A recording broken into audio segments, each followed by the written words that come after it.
সবাইকে স্বাগতম। আমরা এখন বিনোলা ব্রোকারের ট্রেডিং প্ল্যাটফর্মে আছি। আজ আমরা একদম পরিষ্কার চার্টে ট্রেড করছি। আমাদের কাছে সাপোর্ট ও রেজিস্ট্যান্স লেভেল আছে, এক্সপায়ারির সময় 5 মিনিট এবং বেটের পরিমাণ $15। আমার মনে হয় এতেই যথেষ্ট হবে। চলুন অ্যাক্টিভগুলো দেখে নিই, চার্টে কি হচ্ছে দেখি, কোথায় আমরা ট্রেড ওপেন করতে পারি সেটা খুঁজে নিই। ইউরো এবং ইয়েনা, আমি এখানে ডাউনে ট্রেড ওপেন করব।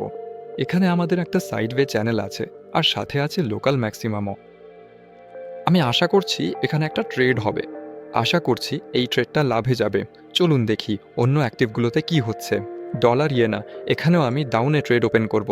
এখন এখানে একটা ডাউন ট্রেন্ড চলছে, আর দাম আগের সাপোর্ট জোন ভেঙে ফেলেছে। এখন আবার সেই জোনে ফিরে এসেছে কনফার্মেশনের জন্য।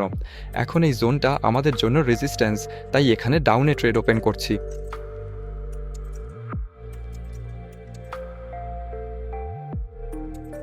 ডলার কানাডিয়ান ডলার ডাউনে ট্রেড ওপেন করব, কারণ এখানে local maximum. Australian Canadian dollar, এখানেও আমি ডাউনে ট্রেড ওপেন করব। এখানে ডাউন ট্রেন্ড শুরু হয়েছে, এটাই আমাদের সাপোর্ট রেজিস্ট্যান্স জোন। এখানেও দাম এই জোন পর্যন্ত এসেছে, এই জোনটা ভেঙেছে, এখন আবার কনফার্মেশনের জন্য ফিরে এসেছে। সম্ভবত এখন আরও নিচে যাবে, নিচের জোনটা এবং লোকাল মিনিমাম ভেঙে ফেলবে। ইউরো অস্ট্রেলিয়ান হার ঠিক জানি না, তবে চলুন ডাউনে ট্রেড ওপেন করে দেখি। এখানে আমাদের লোকাল ম্যাক্সিমাম আছে, একমাত্র রেজিস্ট্যান্স জোনটা বেশ চড়া, এটা 3 মিনিটে থার্ড। এখানে দাম এই জোনের ভেতরে কিছুক্ষণ থাকতে পারে। আমার জন্য এর মানে হবে ট্রেডটা লসে যাবে। তবে আমি আশা করছি এখনই দাম ঘুরে যাবে, না হলে আমরা শুধু $15 হারাবো। সম্ভবত এখানে আমি ট্রেডটা ডুপ্লিকেট করব না, কমপক্ষে আপাতত আমার এমনটাই ধারণা। ব্রিটিশ পাউন্ড অস্ট্রেলিয়ান ডলার নিচের দিকে ওপেন হবে। 30 মিনিটের চার্টে আমাদের অবস্থা এমন। এখানে একটি রেজিস্ট্যান্স জোন আছে, দাম ইম্পালসিভভাবে এই জোন পর্যন্ত এসেছে। আশা করছি এখান থেকে দাম ঘুরে যাবে। 3 মিনিট বা 1 মিনিটের চার্টে দাম এমন দেখাচ্ছে, মানে এখানে একটি লোকাল ম্যাক্সিমাম আছে এবং আমাদের 6টি ট্রেড ওপেন আছে। চলুন দেখি আমাদের কি অবস্থা। 2টি ট্রেড এখনও লসে আছে। ডলার কানাডিয়ান ডলার কোনো কারণে লসে আছে, তবে 5 সেকেন্ডের চার্টে গেলে দেখা যায় দাম খুব বেশি দূরে যায়নি, হয়তো এখনও ঘুরে দাঁড়ানোর সুযোগ আছে। আর ইউরো অস্ট্রেলিয়ান ডলারও এখনও লসে, এখানেও একই অবস্থা, দাম এখনও সামান্য লসে আছে। শুধু ব্রিটিশ পাউন্ড অস্ট্রেলিয়ান ডলার লসে চলে গেছে এবং দাম বাড়তে শুরু করেছে, অথচ আমাদের ট্রেডটা ছিল ডাউনের দিকে। অস্ট্রেলিয়ান ডলার ক্যানাডিয়ান ডলার দৃঢ়ভাবে পড়ছে, কিন্তু ডলার ক্যানাডিয়ান ডলার কোনো কারণে পড়ছে না। ডলার ইয়েন ঠিকঠাক আছে এবং ইউরো ইয়েনও ঠিকঠাক আছে।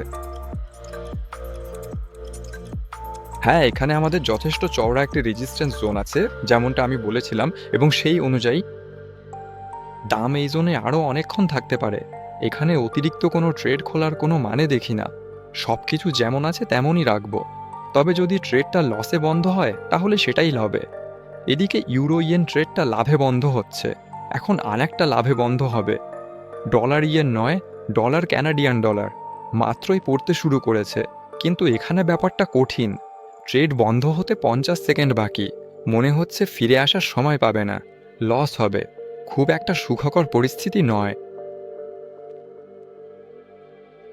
চলুন সম্ভবত আমরা 2টা ট্রেড আবারও খুলে দিই। এটা ডলার কানাডিয়ান ডলার এবং British pound Australian dollar trade, এগুলো নিচের দিকে খোলা হবে। সম্ভবত এটাই সব। Euro Canadian dollar. ইউরো আসলে অস্ট্রেলিয়ান ডলার ট্রেডটা আমি ডাবল করব না, যেমনটা আগেই বলেছিলাম। দাম মোটামুটি রেজিস্ট্যান্স জোনে অনেকক্ষণ থাকতে পারে এবং এখানে অতিরিক্ত কোনো ট্রেড খোলা সম্ভবত ঠিক হবে না। এই দিকে আমাদের একটি ট্রেড ইতিমধ্যে লসে বন্ধ হয়ে গেছে। অস্ট্রেলিয়ান ডলারগুলো এখন লাভে বন্ধ হচ্ছে। এই মুহূর্তে আমাদের 2টি ট্রেড লসে এবং 3টি ট্রেড লাভে আছে, কিন্তু এখন ইউরো অস্ট্রেলিয়ান ডলার লসে বন্ধ হবে, তাই তখন হবে 3-3। আপাতত শুধু একটি ট্রেড লসে বন্ধ হবে। এখানে ব্রিটিশ পাউন্ড অস্ট্রেলিয়ান ডলারও বন্ধ হবে। যদি লসে হয় তাহলে ঠিক 3টি ট্রেড লাভে, 3টি ট্রেড লসে হবে। আর এই 2টি শেষ ট্রেডই ঠিক করবে আমি এই ট্রেডিং সেশনে লাভ করব কিনা। ইউরো অস্ট্রেলিয়ান ডলার লসে বন্ধ হচ্ছে, এটা মোটামুটি প্রত্যাশিতই ছিল। ব্রিটিশ পাউন্ডে নিচে ব্রেক। অস্ট্রেলিয়ান ডলারগুলো আধা মিনিটের মধ্যে লসে বন্ধ হবে, দামটা পড়ছে না এবং সম্ভাবনা আছে উপরের ট্রেডটিও লসে বন্ধ হবে, কিন্তু এটা আমরা একটু পরে জানতে পারবো।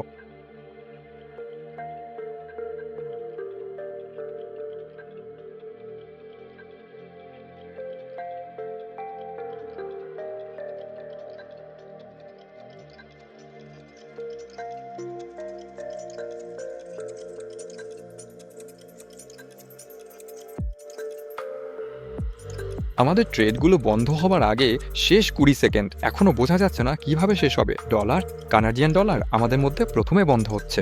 এখানে আমাদের হাতে 8 সেকেন্ড আছে, তবে সব ঠিক আছে। এই ট্রেডটি নিশ্চিতভাবে লাভে বন্ধ হবে। দেখা যাচ্ছে ট্রেডিং সেশনের ফলাফল নির্ভর করবে শুধু ব্রিটিশ পাউন্ড অস্ট্রেলিয়ান ডলারের একটি ট্রেডের উপর। এখনও বোঝা যাচ্ছে না দামটা কখনো উপরে যাচ্ছে কখনো নিচে, শেষ পর্যন্ত লস। মানে আমাদের ট্রেডিং সেশনটা শেষ পর্যন্ত ক্ষতিতে গেল। হ্যাঁ, তখনই দামটা নিচে ছুটে গেল। ঠিক কয়েক সেকেন্ডের জন্যই আমি এই ট্রেডিং সেশনটা লাভে বন্ধ করতে পারিনি। এমনও হয় মাঝে মাঝে। সামান্য ক্ষতি হয়েছে, একটু হারিয়েছি, কিন্তু এটা একেবারেই তেমন কিছু না। এভাবেই এই ট্রেডিংটা হলো। সবসময় অবশ্যই ঝুঁকির কথা মনে রাখবেন, কারণ সবসময় লাভ হয় এমন ট্রেডিং হয় না। তাই নির্দিষ্ট পরিমাণেই ট্রেড করা উচিত। এটাই ছিল আমার আজকের কথা বন্ধুরা। এই ভিডিওটি দেখার জন্য সবাইকে অনেক ধন্যবাদ। অবশ্যই চ্যানেলটি সাবস্ক্রাইব করুন আর আপনার মন্তব্য লিখুন। খুব শিগগিরই আবার দেখা হবে। সবাইকে বিদায়।